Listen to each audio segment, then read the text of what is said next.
Hello, Active Sage here on the Sage channel, and we are back in my gravity test world, the expanded one, and in front of us you can see the Bulm landing craft, or dropship, or whatever you want to call it, that I showed, I believe it was yesterday at this point, might be have been 2 days ago when this goes out. But, here it is, you saw it fly about, and it crashed fantastically. Well, as I mentioned in that video, I have a fighter, and that's this thing here, the Lelai. That's what I'm calling it. I'm not sure exactly if I spell it the way it should be pronounced, but I'm calling it the Lelai. And I quite like this ship, in fact. Its basic design, as you can see, is the same as the other ship in the fact that its nacelles, its arms here are, well, they're exactly the same as the ones over there. Even to the point that where if I was to go ahead and hop myself in Spectator and fly into these, there should be a few gyroscopes, yep, stuck within here, only at the back and not at the front. And what do you know, it is set up that way. Now, this ship is mainly designed to be a light scout, as in it's a ship designed to fly about on a planet and scout about. It's not really designed for space travel, whereas this one was designed to basically just drift straight up and straight down and try to get to its targets and drop people off. This one is mainly designed to fly like a helicopter about a planet, but it has a little bit extra thrust at the back to give it a bit more of a boost, as opposed to that one which had, well, no extra thrust at the back at all, so it's got a tiny bit more oomph. As for its inner workings, oh well, let me go ahead and cut it open, shall we, so we can see that a bit better. And there we go, cut away up here in the floating area, that way we don't have to worry about it falling over. And you can see, well, we'll start from the back. We got those thrusters we were looking at, one large reactor to power them all, a small conveyor tube that leads it into a container here for ammo or anything else, which actually links into an oxygen container as well as a oxygen generator. Forgot the word there for a second. And all, of course, that is linked all through this tiny pipe into a connector at the bottom, just in case you want to connect and drop off your ammo. Now, of course, you can't really put big oxygen tanks in there to fill them up, unfortunately, because they have to go through big pipes, a lesson I learned pretty much immediately after I published the previous video. Actually, even before I published the previous video, I went back and retweaked the dropship. In fact, you know what? Since we're right here, oh god, let's not fly through the ground. I actually show you, yeah, I retweaked the dropship pretty much immediately. Before I even published the blueprint for the first time, I retweaked its inner workings, so you can see it's now got 2 reactors here in the old Bulm one. And basically the piping rechange was just so we could actually put oxygen tanks inside this oxygen tank. Oh shoot. Something this one you cannot do. But it is mainly intended to keep one person alive, not necessarily a whole landing party, so let's just assume it's acceptable. It's only got one little dinky oxygen generator and one oxygen tank that can't even connect to its connector. Also, we do have pipes heading up from here that lead all the way to the back of this Gatling gun, which of course on this side actually sticks out a tiny bit so it loops around and actually connects to the side of the Gatling gun, because of course directly into the back would do us no good. And then to mirror the fact that we got pipes sticking out the side there, this antenna is actually exposed slightly on this side as well, which we can see right down here in this unskinned version.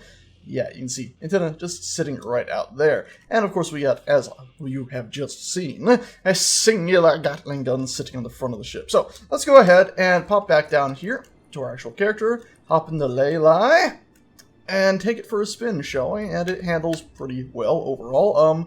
Let's see if it blows up instantly. I have expected something to go terribly wrong. Yeah, it's pretty nice. Let's go ahead and take it for a spin. And of course, we can go ahead and disable inertial dampers and fly it pretty much exactly like a helicopter. Oh god! A helicopter with, well, a sci-fi helicopter, where basically the only propulsion's at the bottom, which is, again, like those chairs I showed in my gravity woes, which is a lot of fun. Of course, we can go ahead and have our inertial dampers on and fly it like this as well, but it does mean that when we aim straight down, we don't drop so much like a rock, because the small thrusters at the front, because we do have a few of those, will actually keep us hovering somewhat. And this way, it's actually pretty nifty to fly the ship around, holding forward and up, and every now and again letting off of them in whichever order we feel fit to go ahead and actually maneuver the thing about. And not do that! How much damage did we take? Aha, only 1 thruster lost for my incompetence. Great success. And of course, it is a scout ship mainly, so it doesn't really have too much. Maybe an ore detector would have been ideal for a scout ship, but for now, I think it'll do with just its tiny little defense gun and its 4 thrusters to just get it about and allow it to scout the world. Should be pretty awesome once we get planets out. That is, as said before, if ion engines, which I believe are what these base thrusters are, still function.